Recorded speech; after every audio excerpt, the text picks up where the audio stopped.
예, 지난주에 이어서 우리가 이렇게 메어진 우물을 파라는 주제로 계속해서 말씀을 나누기 원합니다. 우리가 우리의 대적들로부터 이렇게 우리 삶 가운데 예수 그리스도로부터 공급돼야 하는 그 생명이 공급돼야 되는데 우리의 대적들이 그걸 메웠다고 말씀드렸어요. 하지만 우리가 메워진 이 우물을 파기 위해서 우리가 믿음으로 그렇게 선택해야 되고 지혜롭게 매번 선택하며 나아가야 되고 또 우리 가운데서 그 메워진 부분이 도대체 어디인가를 찾아야 된다고 말씀드렸어요. 우리가 정말 이 메워진 우물을 파냄으로 인해서 예수 그리스도의 그 생명이 정말 그 활력이 우리 안에 공급됨으로 인해서 정말 놀랍게 하루하루를 나아갈 수 있어야 됩니다. 요한복음 4장 13절 14절 말씀입니다.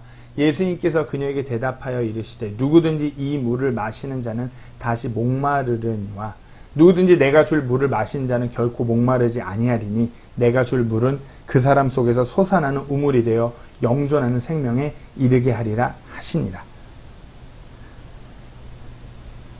다시 말씀드리지만 지금 우리 삶에 생명의 그 물이 터져 나오는 예수 그리스도가 샘솟아야 하는 그 우물이 메어졌어요. 때문에 교회가 갈수록 힘을 잃어가고 교회 안에 우리 그리스도인들이 생명을 잃어가는, 활력을 잃어가는 모습들을 발견하게 돼요.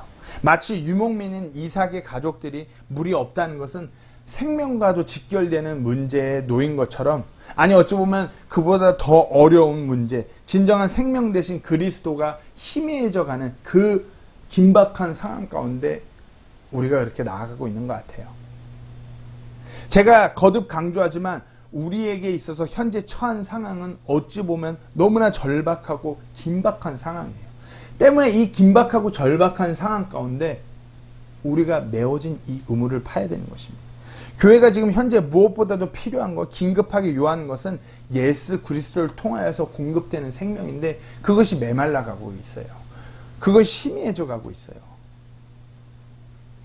우리가 직면한 문제는 이 코로나, 코비드-19 상황으로 인해서 우리가 모이지 못하고 예배 모임의 형태가 이렇게 온라인으로 바뀌는 것, 그랬다가 뭐 가정에서 모였다가 이런 문제가 아니에요. 근본적인 문제는 예수 그리스도가 우리 삶 가운데서 그 생명이 공급되어야 되는데 마치 그것이 공급되어야 하는 그와 같은 우물이 우리 대적 마귀들로 인해서 메어져 가고 있다는 것이에요. 지금 이 시점에서 우리가 우리 주변을 돌아볼 때, 우리의 삶을 돌아볼 때 우리 안에 예수 그리스도가 공급되어야 하는 그것이 너무나 메말라 있다는 것입니다. 어찌 보면 머리는 다 아는 문제일 수 있는데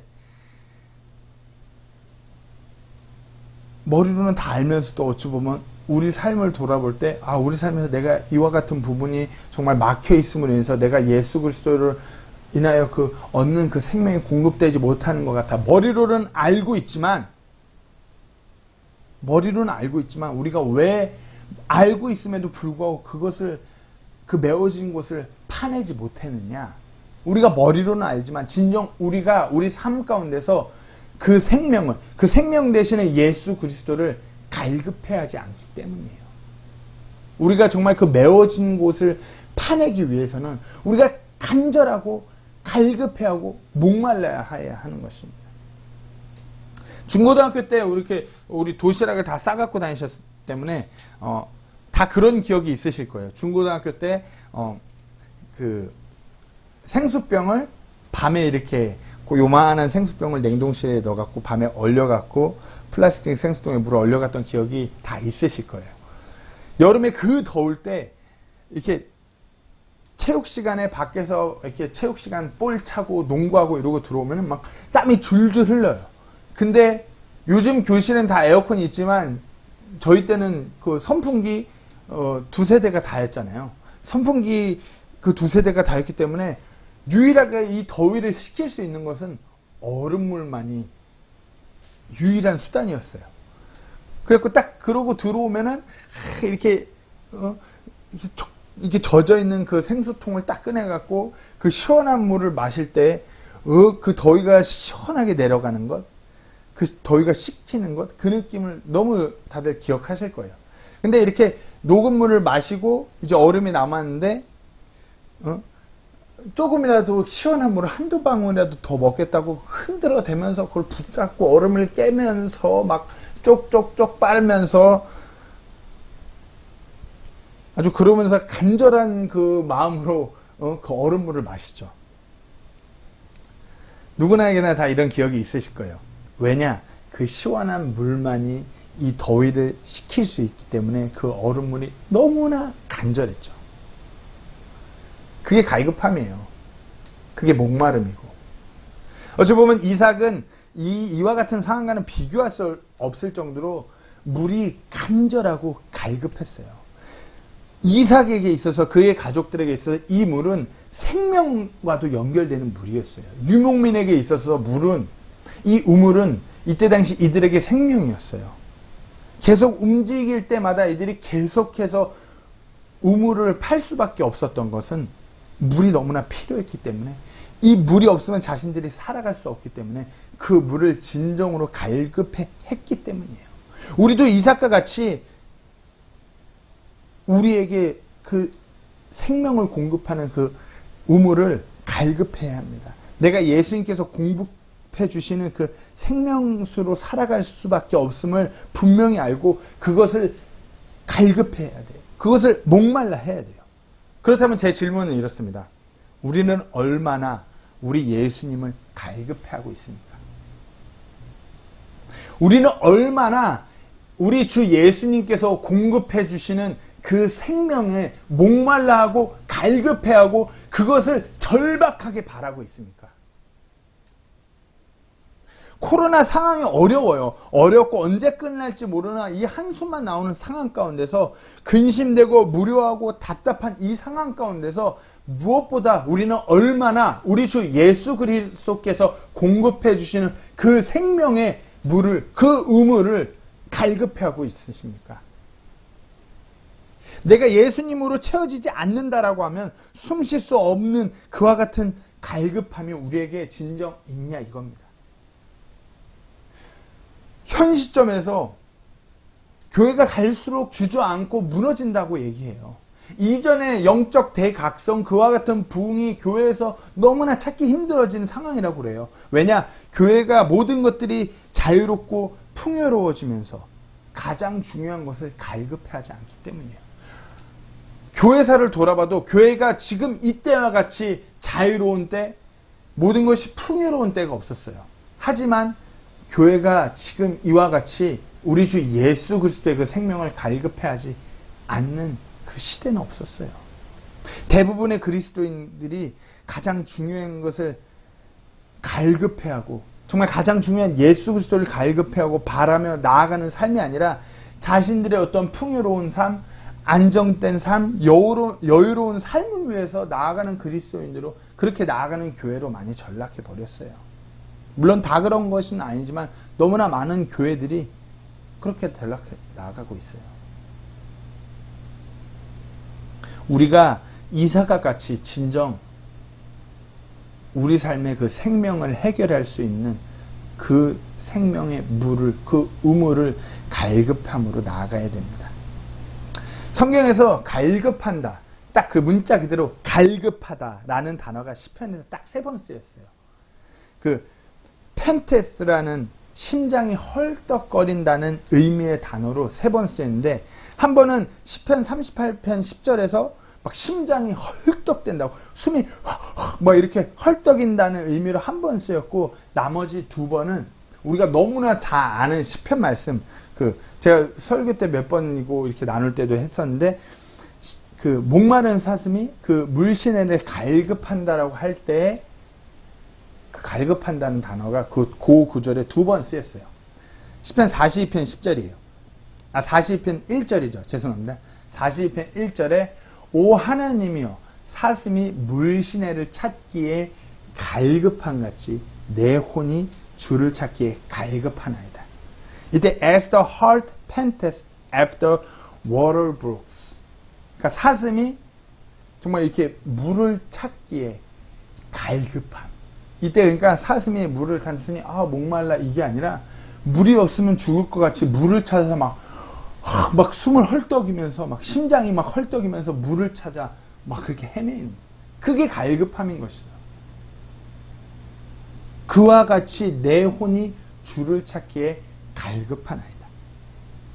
사슴은 열이 많은 동물로서 물을 마심으로써 그 열을 식혀야 하는 동물이에요. 물이 없으면은 사슴은 죽을 것 같이 막 헐떡이면서 그 물을 찾는 것이에요. 물이 너무나 간절한 것이에요. 때문에 맹수는 늘 이 물가에서 기다리면 사슴이 그렇게 물을 간절하게 찾으며 나타나는 것을 알기 때문에 맹수들은 이 물가에서 물시내에서 사슴을 기다려요. 하지만 사슴은 목숨의 위험이 있건 없건 목마르면은 그 물이 너무나 간절해서 그 물을 찾아서 막 헐떡이면서 달려오는 것이죠. 우리가 하나님한테 고백할 때 이렇게 우리 주 예수님을 이렇게 갈급하며 내 혼이 그렇게 주를 찾으며 그렇게 갈급하며 나아가야 돼요. 이와 같은 갈급함이 우리 삶 가운데 매일같이 있어야 되는 것이에요. 그래야지만이 우리가 우리 삶 가운데 메워져서 마치 생명이 공급되지 않고 있는 것 같은 이 우물을 파낼 수 있는 것이에요. 왜냐? 우리가 그 생명을 너무나 절실히 하기 때문에, 너무나 갈급해 하기 때문에, 그래야지만이 우리가 메워진 것을 메말라버린 그 우물을 파낼 수 있는 것이에요. 하나님의 그 달고 오묘한 그 말씀이, 예수 그리스도의 그 말씀이 우리에게 생명으로 공급되기를 갈급해야 합니다. 그와 같은 생명의 말씀이 우리 삶 가운데 공급될 때 우리가 새 힘을 얻고 어두운 세상에서 힘써 싸우며 나갈 수 있는 것이에요. 우리가 이 갈급함이 없다라면, 이 절박함이 없다라면 우리가 예수님을 그렇게 찾아 나아가지 않게 되는 것이에요. 때문에 우리가 이 메말린 우물을 절대로 파낼 수가 없는 것이에요. 한번 삶에서 돌아보세요. 우리 삶에는 얼마나 많은 것들로 메워졌는지. 그래요. 요즘에 핸드폰, 인터넷, 드라마, 각종 매체, 미디어, TV 프로, 이런 것들로 인해서 우리가 하나님, 예수님을 찾아 그렇게 나아가지 못하게 되고 있다. 그거에 대해서 더 나아가서 궁극적인 문제는 우리가 하나님의 말씀에 대해서, 우리 주 예수님에 대해서 갈급해하지 않기 때문에 이와 같은 일들이 우리 삶을 메워도 우리가 꼼짝 못하고 그 생명에 공급받지 못하는 것이죠. 무엇보다도 우리가 진정으로 갈급해 한다라면 핸드폰이 문제겠어요. TV 프로가 문제겠어요. 무슨 각종 매체가 문제겠어요. 이것보다도 우리가 이것을 등지고서 우리 주 예수님을 갈급해함으로, 하나님의 말씀을 갈급해하며 성경 말씀을 피고 예수님께 나아갈 수밖에 없는 것이죠. 우리가 진정으로 갈급해 할 때, 진정으로 우리가 갈급해 할 때 우리가 메워진 그 우물을 파낼 수 있음을 명심하셔야 됩니다. 두 번째로는 우리가 그 메워진 우물들을 파내기 위해서 계속해서 파내야 됩니다. 계속해서. 오늘 보면 19절에서 22절까지 말씀 읽겠습니다. 이삭의 종들이 골짜기를 파서 거기서 솟아나는 우물을 얻었는데, 우물을 얻었어요. 그죠? 근데 또 파죠. 그날에 목자들이 이삭의 목자들과 다투며 이르되 이 물은 우리의 것이라 하니라. 그들이 그와 다투었으므로 이삭이 그 우물의 이름을 에색이라 하였더라. 그들이 또 우물을 파고 또 그것으로 인하여 다투었으므로 이삭이 그 우물의 이름을 신나라 하였으며, 이삭이 거기서 옮겨가서 다른 우물을 팠더니 그들이 그것으로 인해 다투지 아니하였으므로 그가 그 우물의 이름을 르호봇이라 하고 이르되 이제 주께서 우리를 위해 자리를 만들어 주셨은즉 그 땅에서 우리가 다산하리라 하였더라. 이삭이 메워진 우물을 팠어요. 근데 갈등이나 이런 것이 있어서 또 옮겨가서 또 파요. 또 다툼이 있어 또 옮겨가서 또 파요. 이때 그래서 에색이라 부르고 신나라 부르고 그 다음에 르호봇이라 부르죠. 에색이라 우물을 부를 때는 언쟁, 갈등, 그 다음에 신나라 부를 때 다툼. 그래서 르호봇이라고 부를 때는 그 공급되는 곳이 넓어졌다라는 의미예요. 그 우물이 넓어졌다. 우리의 공급되는 물이 커졌다. 근데 이삭은 이 르호볼이라는 데 위치에서도 또 옮겨가서 우물을 또 파요. 계속 그 우물을 파는 것이에요. 때마다 계속해서 그 우물을 파는 이삭의 모습을 우리가 발견하게 되는 것이에요. 우리도 이와 같이 그리스도인에서 이 세상을 살아갈 때 우리 삶 가운데서 우리의 생활 가운데서 메어진 우물을 우리가 파내죠. 우리가 결단하죠. 내가 이와 같은 삶에서 매일같이 하나님이 원치 않는 삶에서 내가 이와 같은 삶이 아니야. 내가 그래도 하나님께 이와 같은 삶으로 나아갈 거야. 한번 우물을 파내요. 그렇다고 해서 끝이 아닌 것이에요. 매일 매 순간마다 새로운 문제를 할 때마다 우리가 계속해서 그 우물을 새로이 파내는 것이에요. 우리가 메어진 우물을 파낸다고 해서 그 생명이 한 번 공급된다고 해서 끝이 아니에요. 블레셋 사람들은 우리의 대적들은 그 우물을 계속해서 메우려고 하는 것이에요. 그럴 때마다 우리가 또 파내는 것이에요. 인생의 어떤 문제와 시련, 시험을 만나게 될 때마다 우리가 메어진 우물을 파요. 그리고 또 문제를 만날 때마다 또 메어진 우물을 파는 것이에요. 이삭이 나그네로서 계속해서 이동해 가면서 그 우물을 팔면서 떠돌면서 그와 같은 삶을 살아갔듯이 우리 또한 매일매일의 삶이 그러해야 하는 것이에요. 매번 같이 내 삶을 돌아보면서 하나님이 원치 않는 것들로 메워진 내 인생의 그 우물을 찾아서 계속해서 파내야 하는 것이에요. 우리가 고대하는 우리 주 예수님을 직접 다시 만날 그 순간까지 우리는 매번 메어진 우리의 그 우물들을 찾아서 계속해서 파내는 것이에요. 때론 너무나 힘들어요. 매일같이 내 메어진 그분들, 내가 건드리기 힘든 그분을 그렇게 파낸다는 것이 쉽진 않죠. 그냥 쉬고 싶어요. 모든 것을 내려놓고 그냥 누워있고 싶어요. 우리가 그렇게 영적으로 주저앉아 버리면 안 되는 거죠. 우리가 우리의 마음을 움켜잡고서 매 순간마다 그 우물들을 파내기 위해서 그렇게 힘써 나아가야 되는 것입니다. 고린도전서 15장 58절 말씀입니다. 그러므로 내 사랑하는 형제들아 너희는 굳게 서서 흔들리지 말고 항상 주의 일을 넘치게 하라. 너희 수고가 주 안에서 헛되지 않은 줄 너희가 아느니라. 우리가 굳게 서서 흔들리지 않고 주의 일을 넘치게 해야 돼요. 그것이 헛되지 않은 줄 우리가 안다라고 말씀하고 있어요. 우리가 흔들리지 않고 그렇게 계속해서 우리 안에 메워진 부분들을 파내야 되는 것이에요. 그리고 우리가 마지막으로 메어진 우물을 파내기 위해서 우리가 분명히 기억해야 되는 부분들이 있다는 것이에요.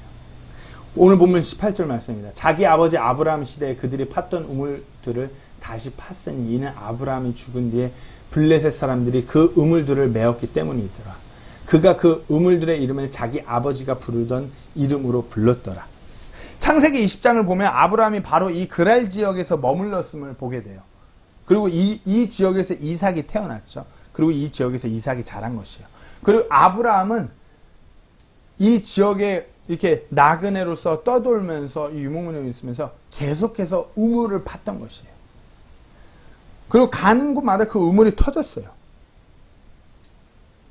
이삭은 그곳에서 아버지와 함께 자라면서 아버지가 이렇게 매번 이동할 때마다 우물을 파고 그 우물에서 물이 터졌던 것을 기억했던 것이에요. 정말 이 생명과도 연결되는 물이 필요한 이때 이삭은 무엇보다 자기 아버지 아브라함이 팠던 그 우물들을 기억한 것이었어요.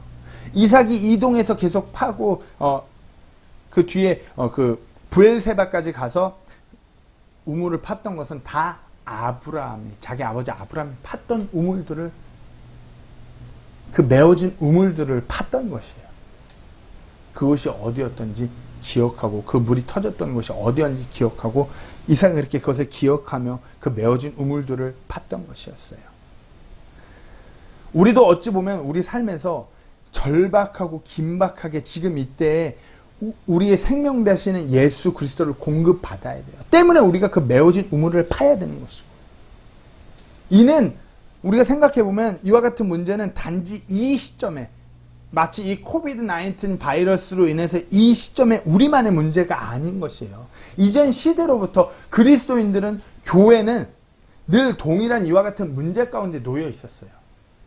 교회는 늘 이와 같이 예수 그리스도의 그 생명을 공급받고자 그 말씀을 붙잡고 그렇게 나아갔었어요. 그리고 우리 과거를 우리가 돌이켜보면, 기억해보면 우리 믿음의 선조들이 어떻게 그 메어진 우물을 파냄으로 인해서 영적인 대각성, 그 부흥을 이뤄가는지 우리가 보게 되죠. 오늘날 대부분의 문제가, 교회 문제는 과거의 문제보다 지금 이 시대의 교회들이 겪는 문제가 새롭고 독특하고 교회와 세상에 그전에 없던 난제에 직면했다고 그렇게 생각해요. 지금 교회들이 가장 힘든 문제를 직면해서 가고 있다고. 그래서 마치 새로운 능력, 새로운 방법이 필요하다고 착각을 해요. 이건 착각이에요. 늘 동일한 문제 가운데 그리스도인들이, 교회들이 늘 동일한 문제 가운데 어찌 보면 쌓아온 것이에요. 하나님은 100년 전이나 어제나, 아니면 1000년 전이나 어제나, 그리고 앞으로도 변함없이 동일하신 하나님이에요. 영원부터 영원까지 변함없으신 분이에요. 이것이 바로 진리예요. 이와 같이 동일하게도 사람은 늘 죄성을 띠고 이 땅에서 살아가고 있어요. 그리고 늘 연약하고 늘 부족한 것도 동일해요. 하나님의 능력이 부족해서 인간이 지금 이 시점에서 더 타락하고 더 죄성으로 교회가 흔들리고, 이게 아니란 말이에요. 하나님이 동일한 것 같이 사람도 계속 그 죄성을 띠고 이 땅에서 살아가는 동안은 똑같이 그럴 수밖에 없는 거예요. 똑같은 문제에 직면할 수밖에 없는 것이. 구약시대에 나오는 믿음의 선조들로 시작해서 신약의 초대교회들, 교회사 안에서 우리 그리스도인, 믿음의 선배들이 부딪혔던 그 믿음의 문제들은 어제나 오늘이나 동일한 것이에요. 때문에 우리가 변함없는 하나님 앞에 그 문제를 갖고 가야 되는 것이에요. 우리가 이삭이 과거 아버지 아브라함이 우물을 팠던 것을 기억하듯이, 하나님이 그 생명물을 공급해 주는 곳을 이삭이 기억했듯이, 우리도 과거 믿음의 선배들이 어떻게 이 메어진 우물들을 팠고 예수님께서 어떻게 공급해 주셨는지, 변함없으신 우리 주 하나님께서, 우리 주님께서 변함없으신 동일하게 이전 과거의 교회들에게, 그리스도인들에게 그렇게 하셨고 지금도 동일하게 그렇게 하시는 하나님이신 것이에요. 히브리서 13장 8절 말씀입니다. 예수 그리스도는 어제나 오늘이나 영원토록 동일하시니라. 과거에 교회가, 그리스도인들이 그 메어진 우문들을 파서 그 생명을 공급받았다라면 우리도 그와 같이 동일한 방법으로 동일한 우리 주님께 그렇게 나아감으로 인해서 그것을 공급받을 수 있는 것이에요. 요한계시록 1장 8절에서 지금도 계시고 전에도 계셨고 앞으로 오실 주 전능자께서 이르시되 나는 알파와 오메가요 시작과 끝마침이라 하시더라. 계속 동일하게 계시는 분인 거예요. 영원부터 영원까지 동일하게 계시는 분께 이전 교회들이 그렇게 했듯이 우리가 동일하게 그 방법을 기억하며 우리가 그렇게 나아갈 때 동일한 우리 주님께서, 우리 하나님께서 그것을 동일하게 공급하시는 것이에요.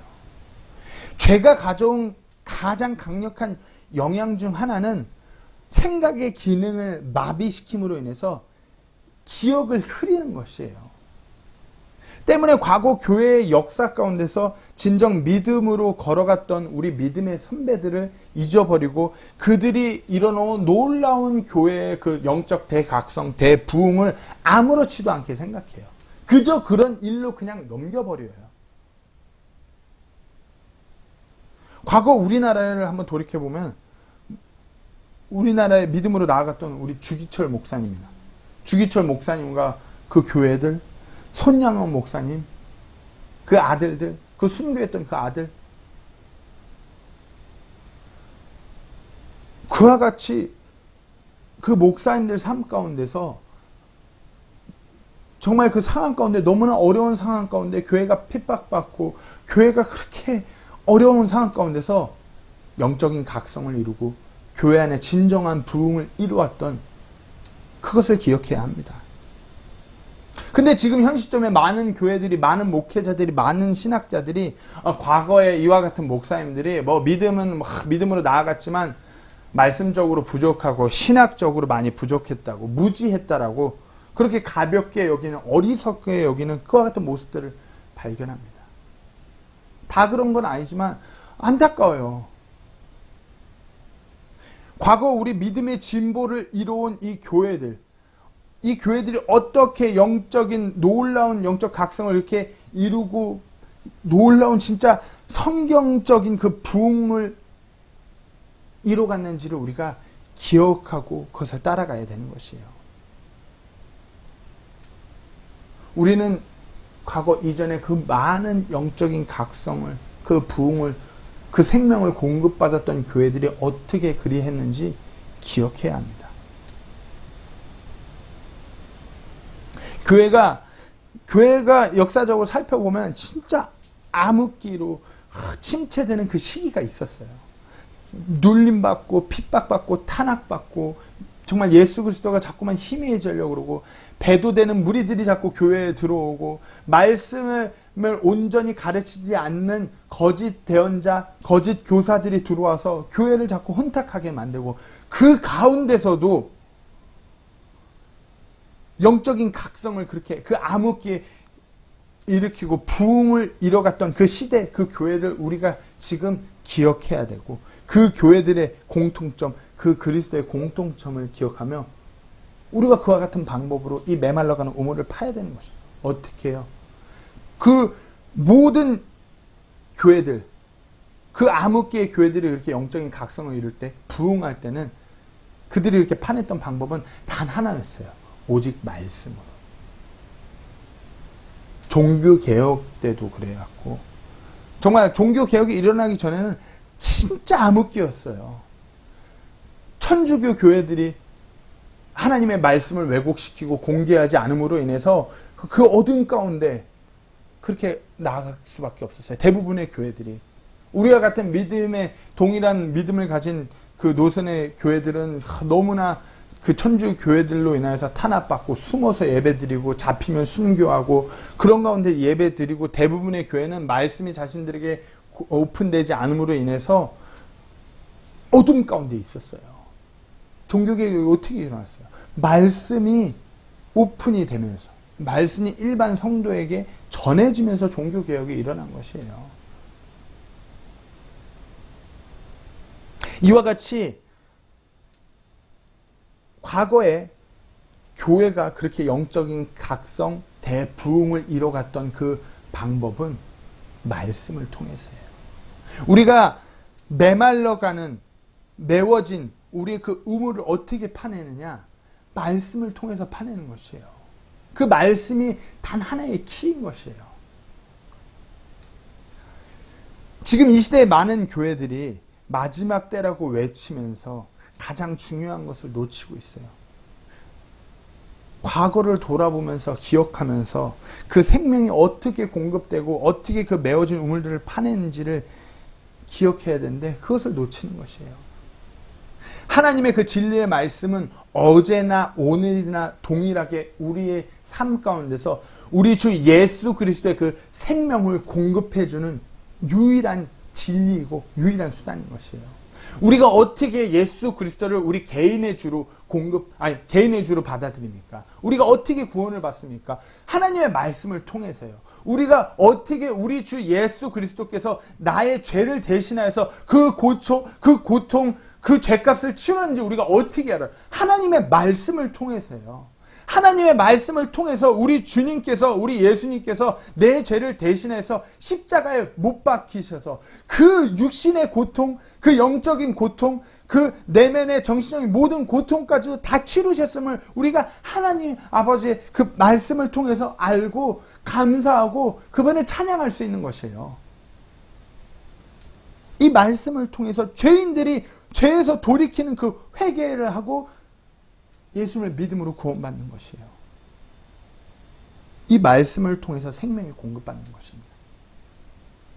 이삭이 이 긴박한 상황 가운데, 이 절실한 상황 가운데 과거 아브라함이 팠던 그 우물을 기억하며 그 우물을 찾아서 그 메워진 곳을 팠어요.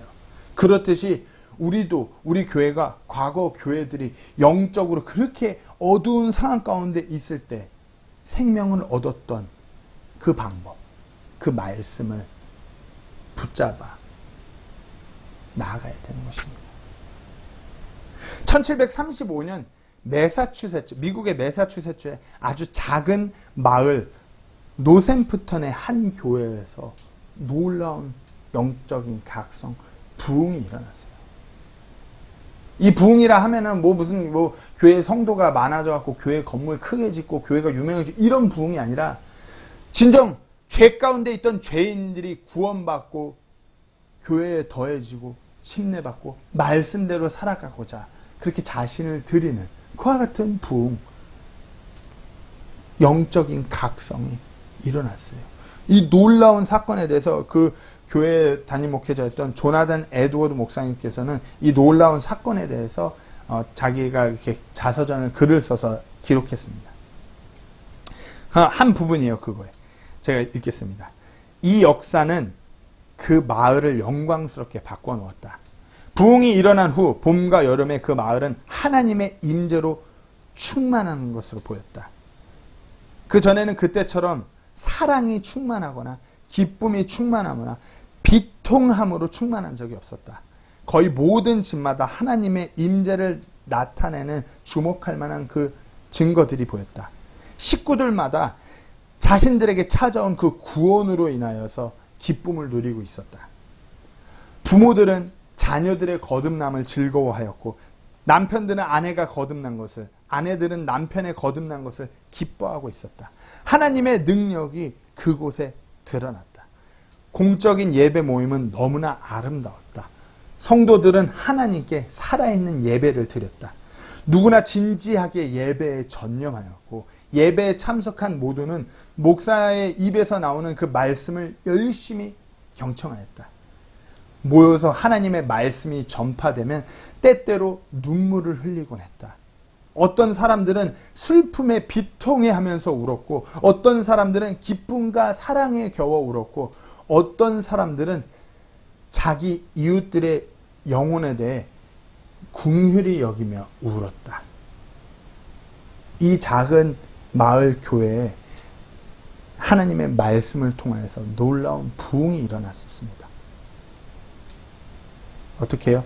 그 하나님의 말씀을 통해서 죄인들이 회개하고 예수 그리스도를 영접함으로 그 말씀을 통해서 진정 구원받고 그 말씀을 통해서 삶에 놀라운 힘이 공급되고 새 힘을 얻어서 매일같이 말씀 안에서 죄인인 자신을 돌아보며 그 비통함에 눈물을 흘리며 반응하며 그렇게 나아감으로 인해서 그 작은 마을에서 미국 전역이 주목하는 놀라운 부흥, 영적인 대각성이 일어났던 것이었습니다. 우리가 지금 이 상황에 이와 같은 놀라운 사건이 우리 안에도 있기를 간절히 소망합니다. 우리가 이와 같은 과거의 교회들이 어떻게 자신들의 메워진 그 우물을 파낸지를 기억하고 우리가 동일하게 그와 같이 우리의 우물들을 파내기를 소망합니다. 혹시 아직까지 우리 주 예수 그리스도의 그 생명을 공급받지 못하고 있지 않으십니까? 아직 예수님을 개인의 구주로 영접하지 못하여서 진정한 생명, 그 마르지 않는 물을 공급받지 못하고 늘 피폐하고 메말린 삶 가운데 계시는 분이 계시다면 오늘 하나님의 말씀을 통하여서 예수 그리스도를 인격적으로 만나는 그날이 되기를 간절히 소망합니다. 혹시 우리 삶의 어느 부분이 예수 그리스도의 그 생명을 공급받고 있는 것을 내가 매일의 삶에서 정말 메마르지 않기 위해서 갈급함이 멈추기 위해서 공급받아야 되는 그 우물물을 메워서 막고 있지는 않는지요. 우리가 그것을 파내야 되는 것입니다. 우리가 무엇보다도 진정 갈급해함으로 그리고 계속해서 매 순간순간마다 그 메어진 우물을 파내므로 그리고 무엇보다 과거에 우리 교회들이, 그리스도인들이 그 우물을 어떻게 파내었는지를 기억함으로 인해서 진정 우리 삶 가운데 메어진 그 우물이 파내짐으로 인해서 그 가운데 물이 솟아남으로, 그 생명이 솟아나 공급됨으로 인해서 우리가 이 힘든 이 상황 가운데서도 무엇보다도 우리 주 하나님을 기뻐 찬양하고 우리 삶 가운데 기쁨이 넘쳐나고 우리 삶 가운데 예수 그리스도의 그 사랑이 넘쳐나고 우리가 다른 이들을 돌아보고 불쌍히 여기고 진정 그들에게 나아가서 복음을 전하는, 예수 그리스도를 증거하는 이와 같은 일들이 우리 가운데도 동일하게 일어나기를 간절히 소망합니다. 우리 삶 가운데 우리 대적들로 인하여서 메워진 그 우물을 진정 우리가 그와 같이 파내는 우리 모두가 되기를 간절히 소망합니다. 기도하고 마치겠습니다.